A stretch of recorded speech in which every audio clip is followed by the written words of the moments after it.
There may be changes within Barnstable County government within the next year. Barnstable Public Schools will host its first Special Education Parent Advisory Council meeting next week. Plus, a local lawmaker wants some criminals sent to rehab. Those stories and more on this episode of Barnstable Today. It's Monday, September 16th, 2013. I'm Sarah Mannel.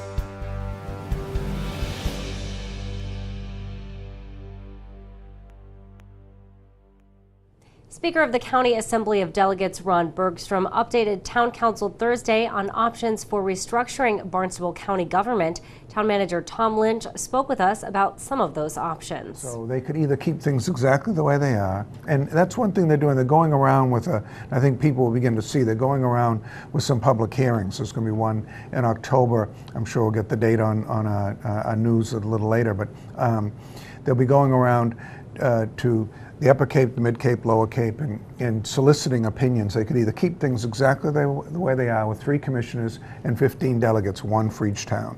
They could create districts where you'd narrow that down to maybe 11 districts. In that instance, Barnstable might have 3 individuals, much like we do now with the state representative system, representing us or portions of our town. Some of the Lower Cape towns would lose a rep from their town. And that would probably have the strong administrator form of government.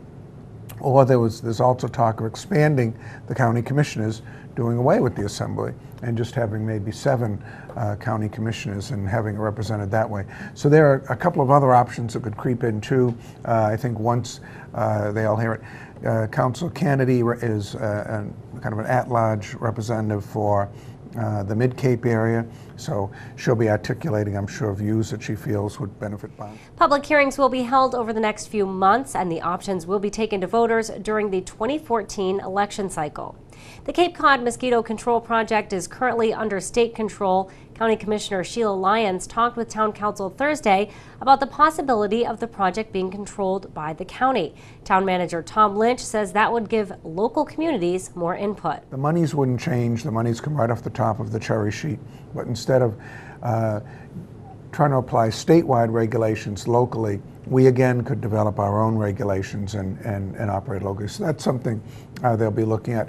There'd be the council in that instance did approve via a vote to encourage them to do a study, because there's going to be some complex legislative changes that would need to go into effect, and they'd need to put that legislation together in order to move it out of the state system and into the regional or county system. So it was interesting. It was different, little different start to our evening before we got into our other. Officials will soon begin to study what changes may need to be made to bring the Cape Cod Mosquito Control project to the county. Barnstable Public Schools Special Education Parent Advisory Committee will have its first meeting of the year next Monday night. Superintendent Dr. Mary Schakowsky says the group will have new leadership this year.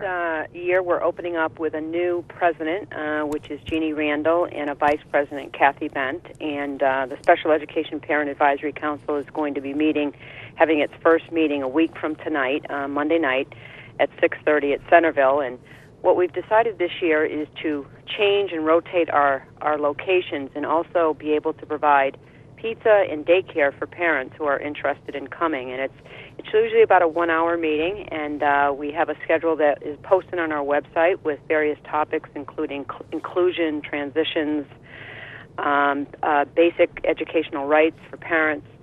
And we're hoping that this year, kicking off with some new leadership and hoping to get some parent involvement.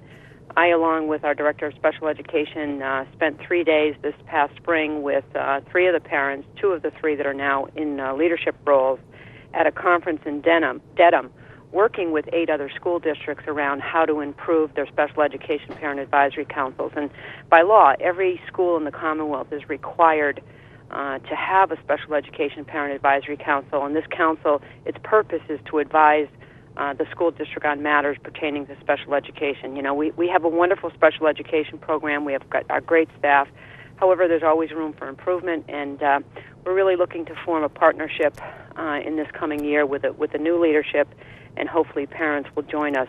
So we're looking forward to that. The first meeting of the Special Education Parent Advisory Committee will be held next Monday, September 23rd at Centerville Elementary. State Representative Randy Hunt is presenting a new initiative that he hopes will cut down on drug addiction and imprisonment in the Bay State. Hunt says the initiative springs out of what is happening in some other states like Texas. The leaders have decided that we need to start looking at this problem of addiction in a different way. Essentially, the country has been on a track of the war on drugs for some accounts 40 years, and for some other accounts since the 21st Amendment, which eliminated prohibition on alcohol. So depending on your perspective, this goes back a long time, this war on drugs.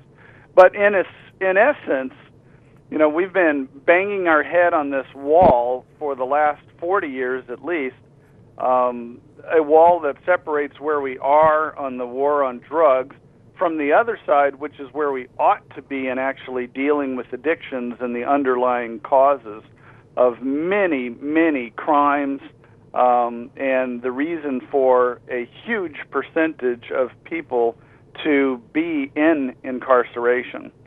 So this policy initiative says, all right, let's take a fresh view at this, and let's really go after the underlying problem here, which is alcoholism and abuse of legal drugs and abuse of illicit drugs.